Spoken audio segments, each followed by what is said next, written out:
You think you can challenge me here? I own this room. Every single one of you. Cross me and you'll regret it. The most feared man in Seoul walked into a billionaire's party uninvited, unarmed with anything except his reputation, and somehow, that was still the most dangerous thing in the room. He wasn't there for the champagne, the caviar, or the carefully rehearsed smiles of people who had traded their souls for a seat at the right table. He was there because his wife was missing, and somewhere inside that glittering mansion, somebody knew exactly where she was. What nobody knew yet was that by midnight, the chandeliers would be on the floor. Kang Min-jae had a rule about parties: he didn't attend them. Not because he lacked invitations, the opposite, actually. Every gala, every charity dinner, every exclusive gathering in Seoul arrived at his door in envelopes so expensive they practically wept. He declined all of them with the same polite efficiency he used to decline everything he didn't need, which was most things. Min-jae had spent 15 years becoming the kind of man that powerful people invited to their events hoping his presence would elevate the room. And he had spent those same 15 years understanding that a man who never shows up becomes far more interesting than one who always does. Mystery, he had learned early, was simply power that hadn't introduced itself yet. So when his black car rolled through the iron gates of Lim Hyun-suk's Songbuk-dong estate at 10:47 on a Thursday evening, unannounced, uninvited, and deeply unwelcome, the ripple it sent through the gathered elite was immediate and total. The estate itself was the architectural equivalent of a man screaming "I have money" in 12 languages simultaneously. Lim Hyun-suk, Korea's third wealthiest individual and its most enthusiastic host, had spent what industry sources estimated at 4 billion won turning his property into something that looked less like a home and more like a location scout's fever dream. Marble columns flanked every entrance. Imported cherry trees lined the driveway, their blossoms lit from beneath by custom lighting so precise and theatrical that even the flowers seemed to understand they were performing. Inside, 200 guests representing the full spectrum of Seoul's legitimate and illegitimate power moved through a ballroom the size of a small airport terminal, sipping things that cost more per glass than most people earned in a week. It was, in the technical sense, a celebration. In every other sense, it was a room full of wolves who had agreed, for the evening, to wear the same brand of expensive cologne. Min-jae walked through the entrance without breaking stride. The security detail at the door, for men, earpieces, the particular expression of professionals who had decided tonight would be uneventful, registered his arrival approximately 2 seconds before their training became completely irrelevant. The lead guard stepped forward. Min-jae looked at him. Not a threatening look, not an aggressive one, simply the look of a man who has already calculated every possible outcome of the next 30 seconds and found none of them concerning. The guard stopped moving. Stepped aside. Later, he would struggle to explain exactly why, which was, in fairness, the most honest answer available. The ballroom's reaction was not a silence so much as a recalibration. The orchestra missed half a measure. Conversations fractured mid-sentence. 200 pairs of eyes swung toward the entrance, performed a rapid threat assessment, and arrived at the same conclusion. Kang Min-jae was here, no one had invited him, and absolutely nobody was going to be the one to say something about it. A senator near the east wall suddenly found his champagne glass extraordinarily interesting. A crime boss from Busan who had publicly dismissed Min-jae as a relic 3 months ago developed an urgent need to examine the ceiling fresco. Min-jae moved through the room like weather moves through a valley, inevitable, unhurried, reshaping everything it passed without acknowledging the disruption. He was not looking at them. He was looking for her. 4 hours earlier, Amara had kissed him on the cheek, told him the event was going to be insufferably pretentious, and promised to text him when she arrived. She had sent one message: "I'm here, the flower arrangements are aggressive," and then nothing. Her phone went dark at 9. Her driver returned at 9:30 with a face that answered no questions and created several. By 10, Min-jae's head of security park had quietly confirmed what Min-jae already suspected: a second vehicle had departed the estate grounds after Amara's arrival, its tracker scrubbed by someone who understood their system from the inside. That last detail had not frightened him. Fear was an emotion for men who still had options they hadn't considered. What it had done was clarify everything. The world narrowed to a single point, sharp and cold as a blade: find her, understand what happened, and then deal with whoever had decided that his wife was a variable worth manipulating. He spotted her near the east wing. She was standing beside Lim Hyun-suk, holding a glass of champagne with the practiced stillness of someone performing relaxation for an audience. She was composed, that particular, weaponized composure she deployed when she needed the room to believe she was at ease. Amara had many versions of calm. This one, Min-jae knew, was armor. Their eyes met. She didn't move toward him. Didn't smile, didn't signal relief. What passed between them in that half-second of eye contact was the compressed language of two people who had learned to speak in looks. I am not in danger right now. I am in the middle of something. Do not react. Min-jae kept walking toward her. He was 3 steps away when a man he had never seen before leaned into Lim Hyun-suk's ear and whispered something that turned the billionaire's face the particular shade of white that money cannot buy back. The lights died. The gunshot came before the screaming, one clean, deliberate crack that split the darkness like a sentence that cannot be unsaid. Then the chandelier overhead took a stray round and came apart in a cascading explosion of crystal, raining across 400 square feet of marble like the world's most expensive rain. Masked figures emerged from the walls, not from the doors, not from the windows, but from hidden panels built into the architecture itself, moving with the coordinated precision of people who had walked this floor in their sleep. This was not a robbery. This was not chaos. This was a performance with a set, a script, and a director who had decided tonight was the night. Min-jae reached Amara in 2 strides, pulled her behind an overturned banquet table, and pressed his back against it as gunfire traded across the ballroom. Around them, 200 of Seoul's most powerful people discovered, all at once, that power had a significant and underappreciated vulnerability to bullets.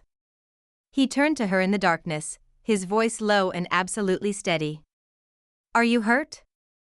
No, her voice was equally steady, which told him more than her words. She had been ready for this. You knew. A half-beat pause. I knew something. Not everything. Outside, he could hear Park's team engaging at the perimeter. Inside, the smoke was thickening, the screams were thinning as guests found exits, and somewhere in the darkened chaos, Lim Hyun-suk had vanished. Min-jae looked at his wife, at the careful architecture of her expression, at the thing she wasn't saying yet, and understood with quiet, devastating certainty that the evening had barely begun. The party was never a party. The question now was who had sent the invitations. Was it Lim Hyun-suk who set the trap, or was he just another guest who didn't read the fine print? Drop your theory in the comments. And if you believe loyalty should mean something, even in the darkest rooms, hit subscribe. Only the people who think betrayal is acceptable won't. The smoke had opinions. It rolled through Lim Hyun-suk's ballroom with the confidence of something that had been waiting all evening for permission to exist, swallowing the expensive furniture, the expensive art, and the expensive people with complete democratic indifference. Crystal crunched underfoot. Somewhere to the left, a man in a tuxedo was crawling toward an exit with the dignity of someone who had decided survival mattered more than his reputation, which, given the circumstances, was the first intelligent decision he had made all evening. Min-jae did not crawl. He kept low. Yes, he was dangerous, not theatrical, but he moved through the chaos with the controlled efficiency of a man whose entire adult life had been a rehearsal for rooms exactly like this one. He kept one hand on Amara's wrist. Not gripping, guiding. There was a difference, and she had taught him that difference 2 years into their marriage when she explained, with the patient precision she reserved for things she found genuinely important, that there was a significant gap between being protected and being handled. He had listened. He always listened to her, which was a fact that would have surprised the people who feared him and explained everything to the people who knew him. Service corridor, she said against his ear. 3rd panel on the left from the east kitchen entrance. It connects to the lower garage. He turned to look at her in the shifting dark. I did a walkthrough when I arrived, she said, reading his expression with the ease of long practice. I always do a walkthrough. You always do a walkthrough, he repeated. You married someone careful. This is what careful looks like in a ballroom that's on fire. It's not on fire. Give it 10 minutes. He almost smiled. This was not the moment for it, which was precisely why he almost did, because 15 years of building an empire had taught him that the moments you weren't supposed to laugh were often the ones that kept you sane. They moved. The east corridor was darker than the ballroom and significantly less populated, which made it better in every measurable way. Behind them, the gunfire continued in irregular bursts, not a sustained firefight, but something more surgical. Targeted. The masked figures weren't shooting indiscriminately into the crowd. They were moving through it looking for something specific, which meant the guests were collateral context, not the objective. That realization settled into Min-jae's thinking and stayed there, cold and significant. Park's voice came through the earpieces low, clipped, efficient.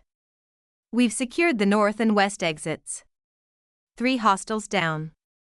At least 8 more inside. They're not taking the exits, sir. They're searching. For what? A pause. Unknown. But they passed 3 senators and a deputy minister without stopping. Whatever they want, it isn't political leverage. Min-jae filed that away. Hold the perimeter. Nobody leaves until I say so. Another pause, slightly longer this time, which from Park was the equivalent of a raised eyebrow. Including the guests? Especially the guests. Amara glanced at him sideways as they reached the kitchen corridor. You just detained 200 of Seoul's most powerful people. Temporarily. The senator from Gyeonggi-do is going to be furious. The senator from Gyeonggi-do attends Lim Hyun-suk's parties every year despite knowing exactly what kind of business Lim conducts behind the canopy budget. His fury is a problem he created for himself. She didn't argue, which meant she agreed. Amara only went quiet when she agreed or when she was thinking something she wasn't ready to say. In the darkness of the corridor, he couldn't tell which one this was, and the uncertainty bothered him more than the gunfire. They reached the panel she had described. Third on the left, seamless against the wall, the kind of detail that existed in this house because Lim Hyun-suk had built himself an escape route long before tonight suggested he might need one. Min-jae pressed it. It opened onto a staircase that smelled of concrete and motor oil, which was, compared to everything above it, practically paradise. They descended. The lower garage held 12 vehicles, all worth more than most people's apartments, all currently useless as exits because Park's team had locked down the grounds.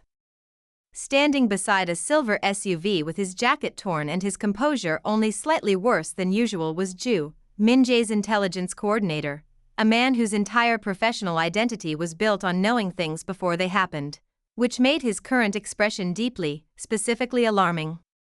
Ju looked up. Something moved behind his eyes, relief, yes, but threaded through with something else.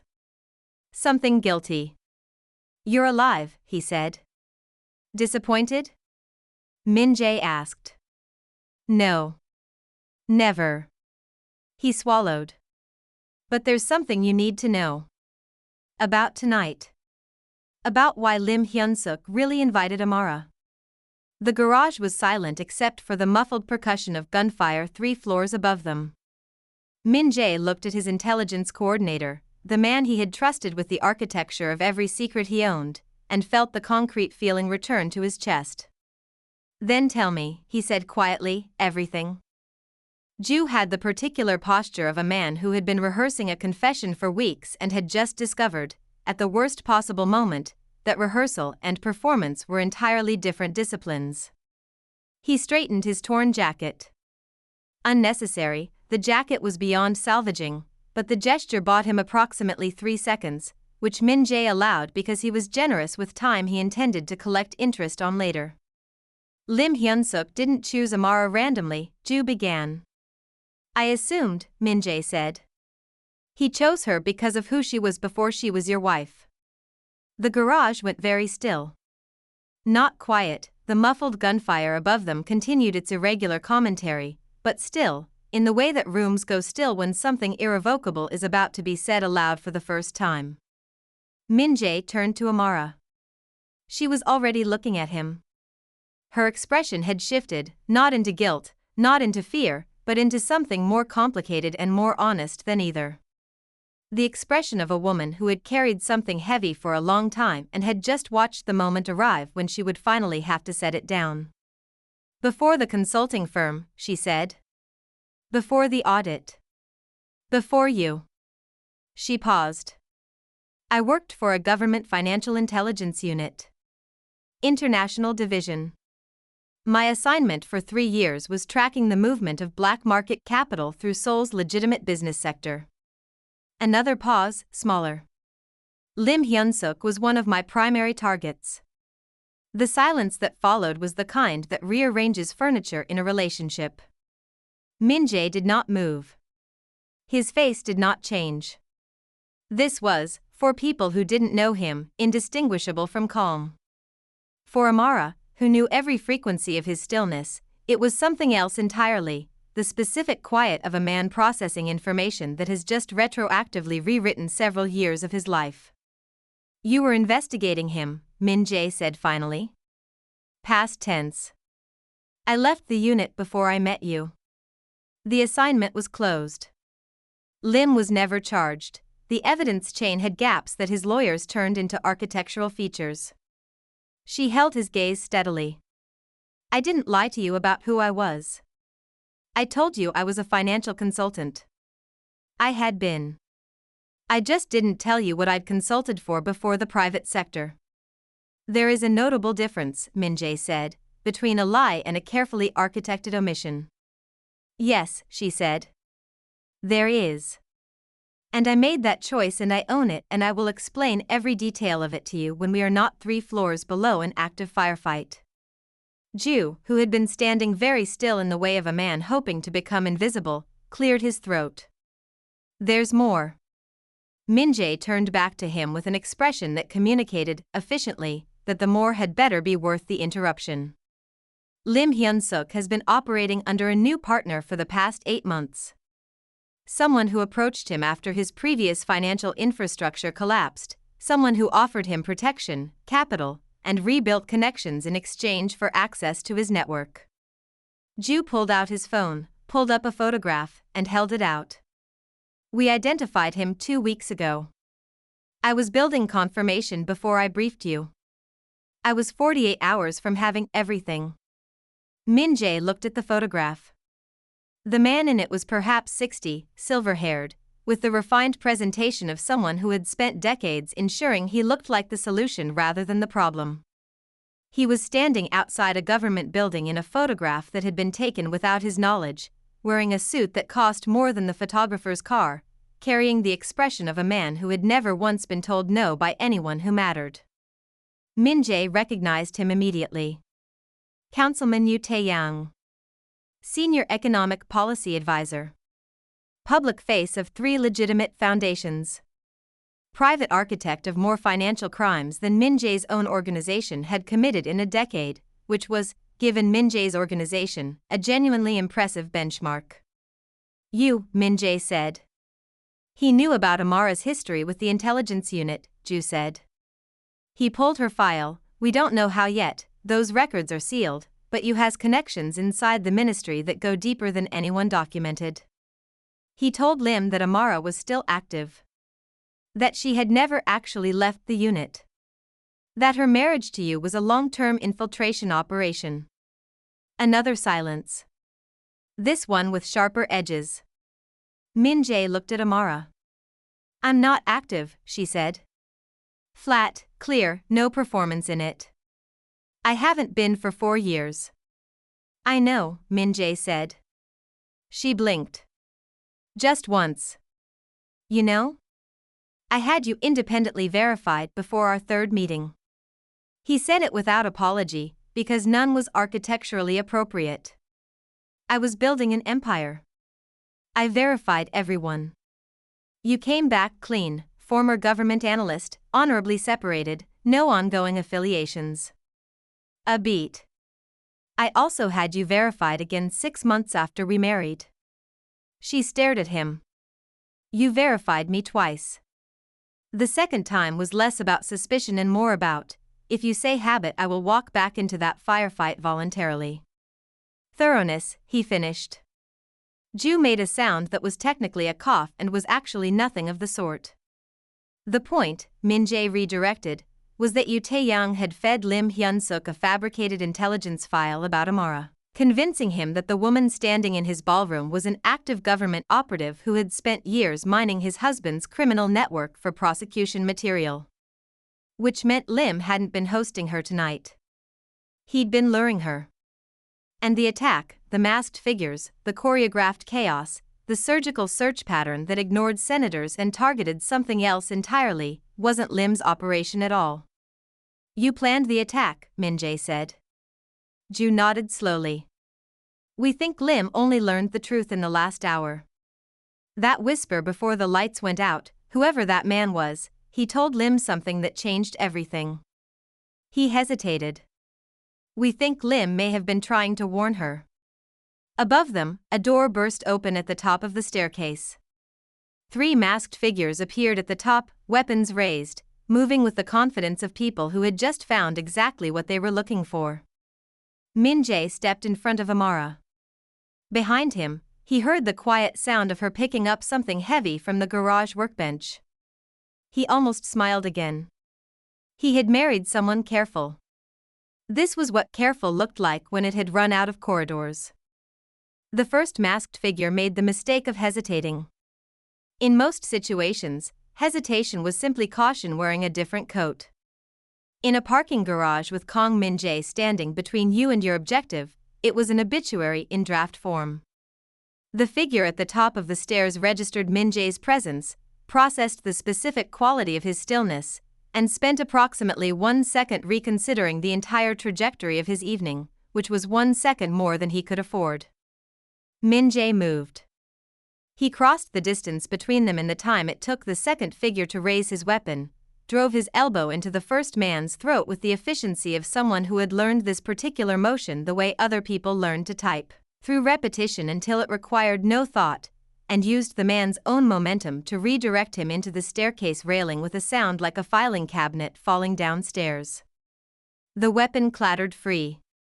Min-jae caught it without looking, which was either impressive or deeply unsettling depending on which side of it you were standing on. The second figure fired. The shot went wide, not because the shooter was incompetent, but because something struck his forearm from the left with significant force and excellent aim. Min-jae glanced back. Amara had thrown a torque wrench with the calm precision of a woman who had decided that standing behind her husband while people shot at them was not a personality she was willing to develop. The wrench had connected with the shooter's arm at exactly the right angle to ruin his grip and his evening simultaneously. Nice, Min-jae said. I played softball in university, she said. People always underestimate that. The third figure had the tactical intelligence to reverse direction and retreat back up the staircase, which bought everyone approximately 45 seconds before he returned with reinforcements or a better plan, neither of which was acceptable.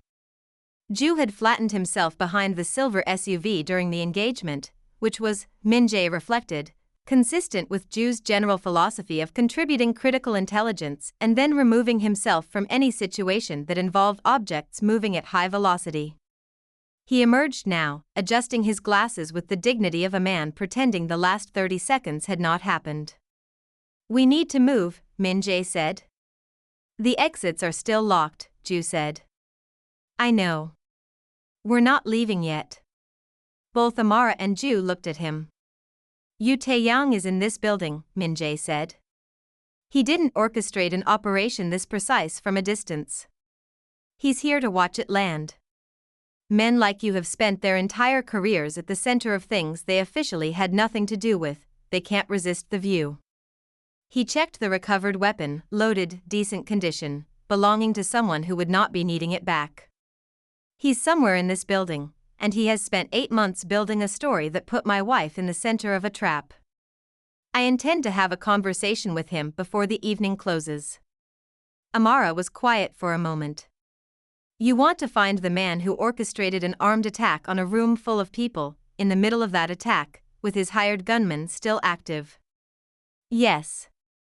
That is either the most tactically sound thing you've said tonight or the most insane." "It can be both." She considered this with the expression she used when she was deciding whether to argue or adapt. She adapted. "You wouldn't be in the ballroom. Too exposed. He'd want a sightline with an exit, somewhere he could monitor without being visible." She thought for a moment. "Lim has a private study on the second floor. Northeast corner. I noticed the security configuration around it when I arrived, 2 guards minimum, independent camera system, soundproofed.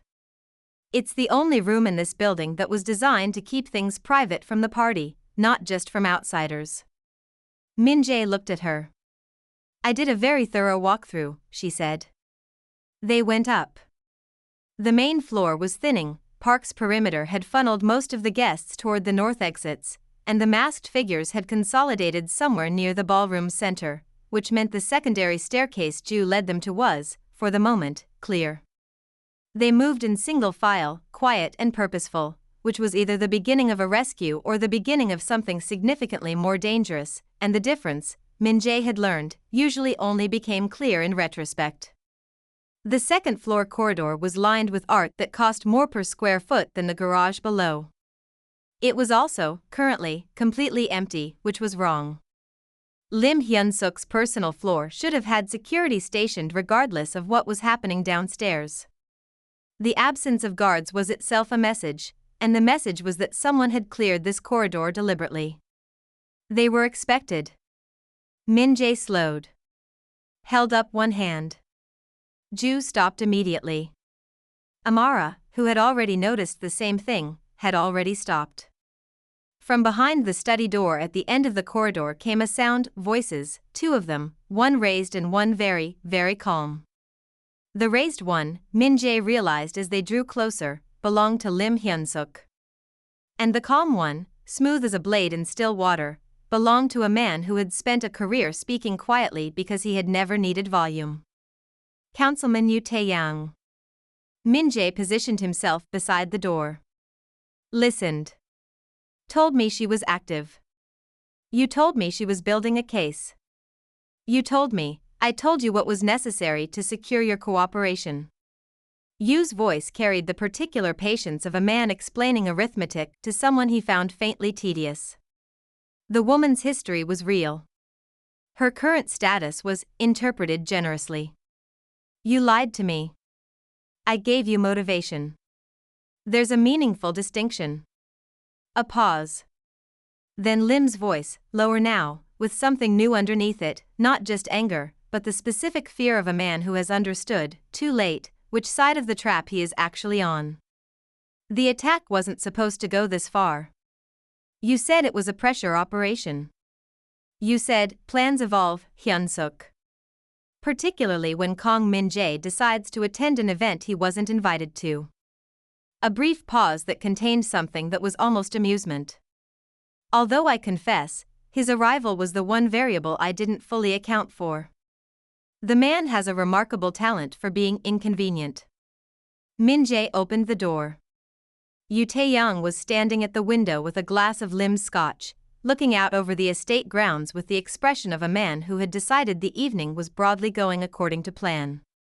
Lim Hyun-suk was behind his desk, and he looked, for the first time in what was probably his entire adult life, genuinely, completely small. You turned. Saw Min-jae. Saw Amara. Looked, very briefly, at the weapon in Min-jae's hand. Then he smiled. Unhurried. Unafraid. Which told Min-jae, with cold and immediate clarity, that you had one more card he hadn't played yet.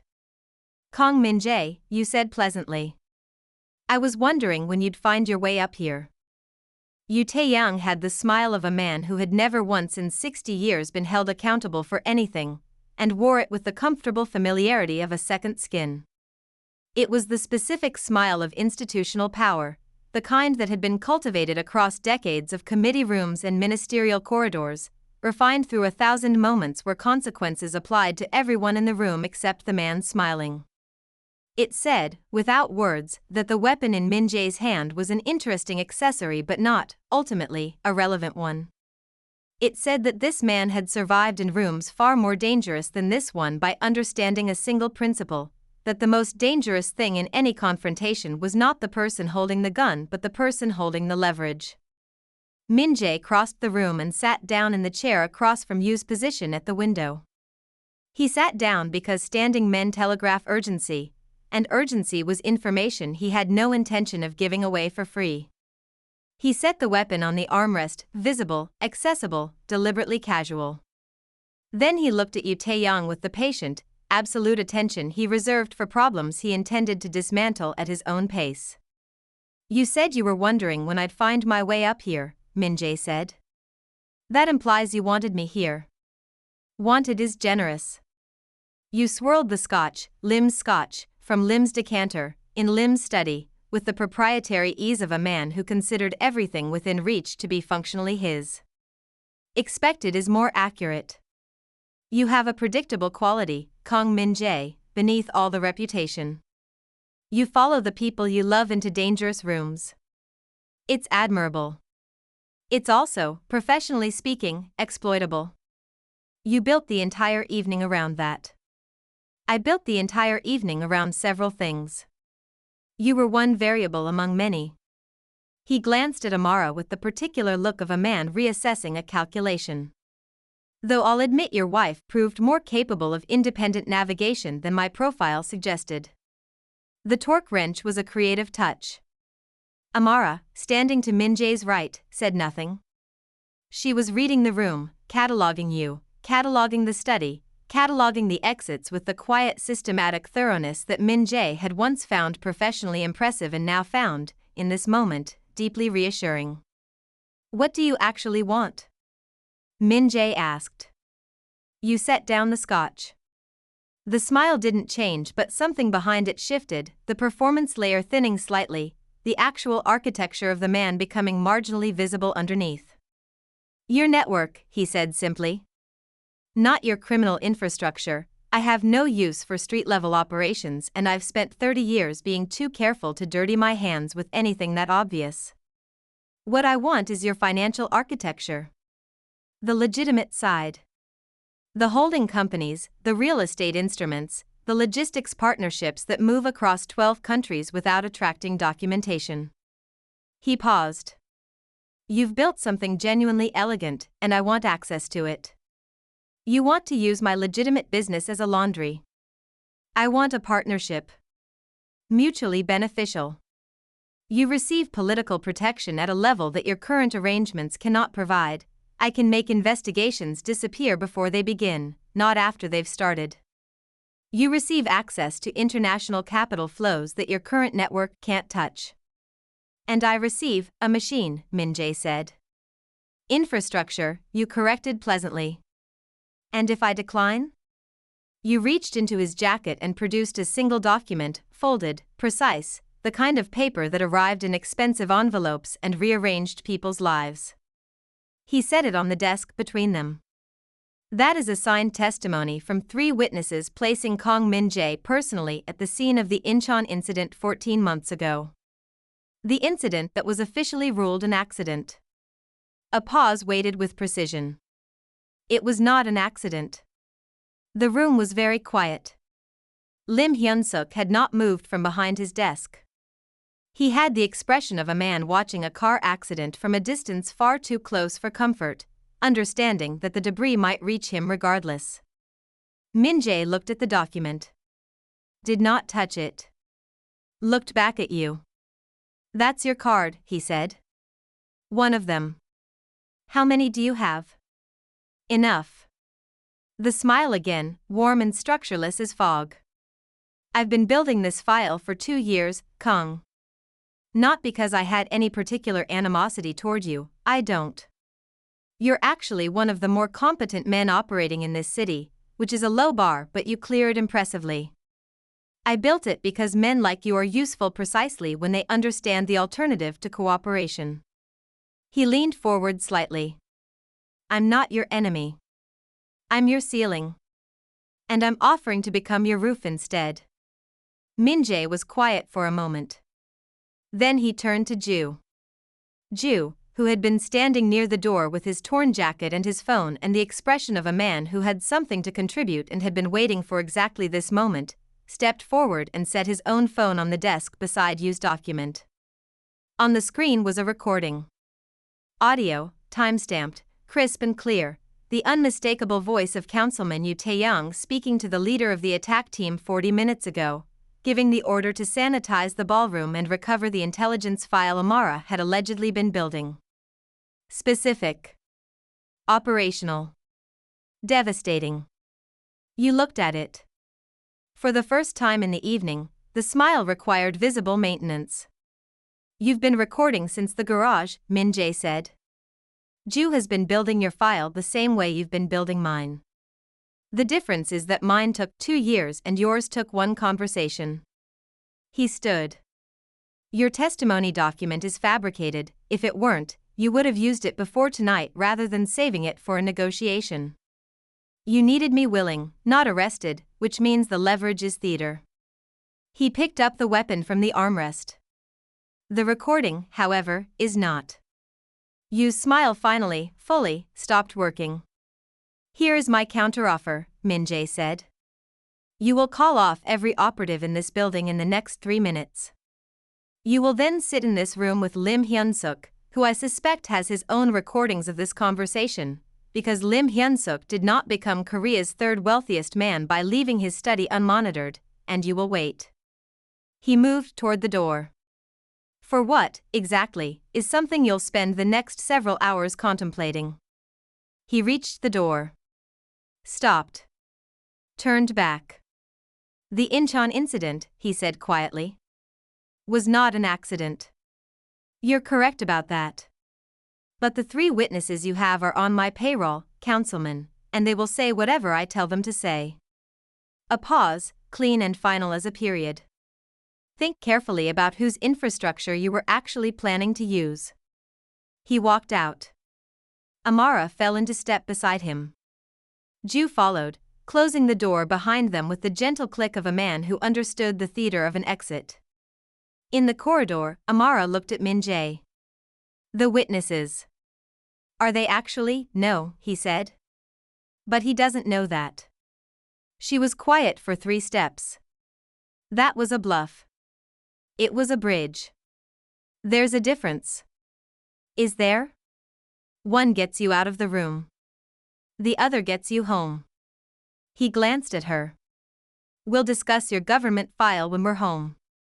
We'll discuss your Incheon incident first, she replied. He almost smiled. Above them, the gunfire had stopped. The silence that followed gunfire was its own kind of noise. It settled over Lim Hyun-suk's estate the way fog settles over water, gradually, completely, with the patient thoroughness of something that had been waiting for the louder thing to finish. The ballroom below had emptied. The masked figures had withdrawn the moment Yu's operation lost its command structure, melting back through the hidden panels with the same choreographed precision they had arrived with, leaving behind broken crystal, overturned furniture, and approximately 200 traumatized members of Seoul's elite who were collectively discovering that no amount of wealth provided meaningful insulation from a well-organized attack. Park met them at the bottom of the main staircase. He was, as always, immaculate, which was either a testament to his professionalism or evidence that the man had made a private agreement with chaos to leave him personally untouched. There was a small cut above his left eyebrow that he had not acknowledged and would not acknowledge, because Park operated on the principle that injuries only counted if you mentioned them. Perimeter is secured, he said. 7 hostiles detained. Fled the grounds before we locked down, we have their vehicle signatures. The guests are contained in the north wing. He paused. Senator Beck is demanding to speak with someone in charge. Tell him everyone in charge is busy, Min-jae said. He's been demanding for 40 minutes. Then he's had 40 minutes of character building experience. Another 20 won't damage him irreparably. Min-jae moved toward the ballroom. I need the room. What remained of the ballroom was a monument to the particular violence of shattered expectations. The largest chandelier had come down entirely, its 1,000 crystal fragments distributed across the marble with the impartial generosity of something that had stopped caring about real estate values. 3 of the 8 tables had collapsed. The orchestra's abandoned instruments sat in their places like the aftermath of a very specific kind of ghost story. Somewhere near the east wall, a single champagne flute stood completely upright and untouched, which felt, given everything, almost personally offensive. Amara walked the perimeter of the room slowly, reading it the way she read financial documents, systematically, without rushing to conclusions, letting the details accumulate into a picture before she named what she was seeing. They were looking for something physical, she said. Not intelligence, not a person. Something that could be carried. She stopped near the service corridor entrance. They concentrated their search pattern here and along the east wing. Lim's private storage connects to both. What would Lim have that you needed badly enough to stage this? Min-jae asked. The original documents. She turned. From my investigation. For years ago, when I was in the intelligence unit, we built a physical evidence file on Lim, financial records, transaction logs, signed instruments that existed only in hard copy because the people involved were careful enough to keep them off networked systems. When the case collapsed, the file was supposed to be destroyed per protocol. She paused. I always suspected it wasn't. Min-jae looked at her steadily. You suspected Lim kept copies. I suspected someone kept copies. Lim had the most to lose if they surfaced, which means he had the most motivation to secure them. She met his gaze. If you found out those documents existed, real ones, original signatures, transaction records that could place him personally in financial structures he has spent 30 years publicly opposing, that's not leverage. That's annihilation. He needed them destroyed before anyone else found them. And he needed a distraction large enough to cover the retrieval. She gestured at the ruined ballroom around them with the expression of someone who found the scale of it either impressive or appalling and hadn't fully decided which. 200 witnesses to chaos, every security resource focused on the attack, and his team moves through the storage wing undetected. Except Lim had already moved them, Min-jae said. Amara stopped. What? That whisper. Before the lights went out, the man who approached Lim and drained the color from his face. Min-jae walked to the east wall, to the position where he had watched it happen. He wasn't telling Lim the attack was beginning. He was warning him. Someone inside you's operation told Lim that tonight was the night you planned to retrieve the documents and eliminate the loose end they represented. He turned. Lim moved them before the attack started. That's why you's team found nothing. That's why you needed to come upstairs personally, because his operation had already failed before the first shot was fired. The pieces assembled themselves in the silence between them. Amara sat down on the edge of an overturned table with the careful deliberateness of someone whose legs had just decided to register an objection to the evening. Lim was protecting himself. He let the party happen, let you run his operation, because pulling out would have told you that he knew. But he moved the documents first. And then you sat in that. Dawn arrived over Songbukdong the way truth arrives in complicated situations, gradually, then all at once, illuminating things that the dark had allowed everyone to pretend weren't there. The estate looked different in early light. Less monument, more wreckage, the gap between what expensive things promised and what they actually delivered, made visible by one night of honest violence. The imported cherry trees still glowed faintly from their custom lighting, which had continued operating through the entire assault with the cheerful indifference of automated systems that had not been briefed on the circumstances. Somewhere, a timer was keeping them beautiful. Everything else had stopped pretending. Min-jae stood at the entrance of the estate as Park's team processed the detained operatives and Seoul's finest. arriving 3 hours late with the energy of people who had been contacted by 17 different powerful individuals simultaneously and had spent those 3 hours deciding which calls to return first. Established their perimeter with the slightly embarrassed efficiency of institutions arriving after the adults had already handled things. Detective Seo Yun approached him from the police line with the expression she always wore when she encountered a situation that Min-jae had resolved before she arrived, professionally neutral on the surface, something between gratitude and irritation underneath. She had been investigating the boundary between Min-jae's world and the legitimate one for 6 years, and their relationship had settled into a functional mutual respect built on the shared understanding that they each made the other's job simultaneously harder and more interesting. 7 detained, 1 fled, 1 missing billionaire, she said, stopping beside him. You want to tell me what happened here? A councilman used a billionaire's party as cover to retrieve documents that would have destroyed him, Min-jae said. The billionaire, it turned out, was smarter than advertised. The councilman is currently in the 2nd floor study with no exit strategy and a great deal of time to contemplate his decisions. Seo Yun looked at him for a moment. And you? I came to find my wife. And did you? She was never lost, he said. She was working. Seo Yun absorbed this with the practiced equanimity of a woman who had long ago made peace with receiving answers that were technically complete and structurally evasive. She looked toward the entrance. The documents Ju mentioned. Are they real? Certified, notarized, and currently in my wife's possession. She'll need to submit them through proper channels. She's aware of how channels work, Min-jae said. She built the original case. She knows every procedural requirement for making it stick. A pause. This time it will stick. Seo Yun nodded slowly. Then, almost as an afterthought, the senator from Gyeonggi-do is in the North Wing. He's been demanding, I know. He's named you specifically in his complaint. He names me specifically in most things. It's become a form of affection. Min-jae turned toward the entrance. He'll be fine.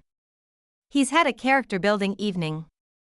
Inside, the North Wing had transformed from a containment area into something approximating a waiting room for the powerful and disgruntled. 40 remaining guests, those who hadn't fled during the chaos or been processed through Park's perimeter, sat in various configurations of ruined formalware and wounded dignity. Senators beside crime bosses beside industry titans, united for one rare evening by the shared experience of having been equally helpless, which was perhaps the most democratic thing that had ever happened in Lim Hyun-suk's home. Amara was standing near the window at the far end of the room, the cream envelope in her hands, reading. Min-jae crossed the room to her. The guests watched him move through their space with the same recalibrating attention they had given him in the ballroom hours earlier, except now it carried a different frequency, less threat assessment, more the exhausted recognition of people who had watched someone they underestimated prove, across an entire night, that the estimation had been wrong. He stopped beside her. Waited. She finished reading. Folded the letter with careful hands. Looked up at him. He apologizes, she said. Lim. In the letter. Her voice carried something complicated, not forgiveness, not absolution, but the particular weight of understanding applied to a person who had done damage and then, at the last possible moment, chosen differently. He says he knew the case against you was real when we built it 4 years ago. He says he paid to have it buried because he was protecting himself. And then he spent 4 years watching you become something he couldn't control and couldn't escape. She paused. He says he should have let us finish it when we had the chance. He's finishing it now, Min-jae said. 4 years late. Better than never. He looked at her. Are you all right? It was a simple question. In the context of the evening, the gunfire, the revelations, the architectural omissions in their marriage that had been brought into the light and examined without the benefit of a good time to do it, it was also the only question that mattered. She considered it with the honesty she applied to everything that deserved it. I kept something from you, she said. Not to deceive you. But I kept it because I had built a version of my life that existed after that work, and I didn't want the work to follow me into it. She met his eyes directly. That was wrong. Not strategically. I understand why you'd verify me, and I'm not angry about it, not even a little, because you would have been an idiot not to, and you're not an idiot. But personally, between us, I should have told you. Yes, he said. Simply. Without drama, without punishment, without the performance of magnanimity that would have made it about him rather than about the truth of what she'd said. She exhaled. That's all? Just yes? You told me our hospitality division had the aesthetic sensibility of a filing cabinet on your first day of work. You have never, in the years I have known you, been anything other than exactly honest when it mattered. He paused. You were protecting a version of yourself that existed before me. I understand that. I don't enjoy it. But I understand it. She looked at him for a long moment. You are occasionally a more reasonable person than your reputation suggests. Don't tell anyone. I've spent 15 years on that reputation. She laughed. Quietly, briefly, the laugh of someone releasing a tension they had been carrying since before the evening began. It was, Min-jae thought, the best sound in the room. Possibly the best sound in Songbukdong. The cherry trees outside, still glowing from their automated lights, had nothing on it. Ju appeared at the corridor entrance with a phone and a carefully neutral expression that meant things were moving. Seo Yun's team is taking you into custody now. He did not go quietly, there was a significant amount of language I won't repeat, but he went. A pause. He asked to speak with you. Tell him I'm busy, Min-jae said. He said you'd say that. He said to tell you that you haven't heard the last of this. Every person I've ever outmaneuvered says that. What should I tell him? Nothing. Let the silence work. It always does.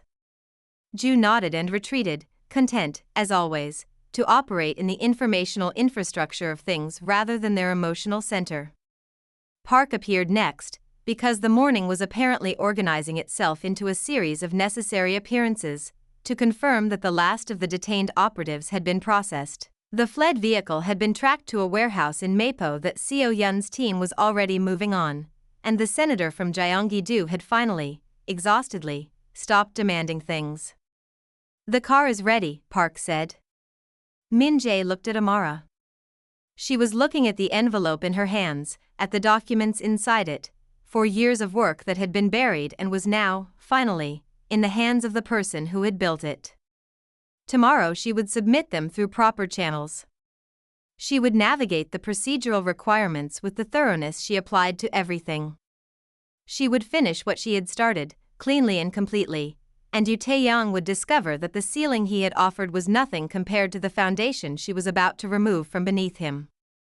Tonight, though. Tonight she tucked the envelope under her arm, looked at her husband, this impossible, careful, occasionally terrifying man who had walked uninvited into the most dangerous room in Seoul because she was somewhere inside it, and said simply, "Take me home." They walked out through the entrance of Lim Hyun-suk's estate as the automated lights finally timed out on the cherry trees, and the pre-dawn dark settled back over everything, clean and quiet. Behind them, the most expensive wreckage in Songbukdong caught the first real light of morning. Ahead of them, Seoul waited, enormous, complicated, and entirely unaware that the balance of its hidden world had just shifted irrevocably.